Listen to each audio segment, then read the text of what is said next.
বিশেষ পরিজন এসছেন, সবাইকে আমার শ্রদ্ধা জানাই এবং কদমবাড়ি গ্রামবাসীকে আমার বিশেষ বিশেষ আন্তরিক শুভেচ্ছা জানাই। এবং বিশেষ করে যে মন্দির নির্মাণ কমিটি দীর্ঘ বছর পর ওনারা আজকে সুন্দর উদ্যোগ নিয়ে এত সুন্দর একটা মন্দির তৈরি করতে পেরেছেন, তার জন্য অসংখ্য ধন্যবাদ।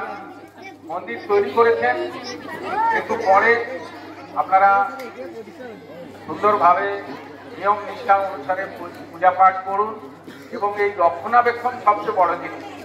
আমরা নতুন কোনো জিনিস খুব সহজে নিতে পারি বা বানাতে পারি, কিন্তু তার রক্ষণাবেক্ষণ বিশেষ প্রয়োজন আছে এবং সমস্ত গ্রামবাসী যেন এই মন্দির রক্ষণাবেক্ষণ পূজা পাঠ তাতে অংশগ্রহণ করেন এবং সাহায্য করেন। বিশেষ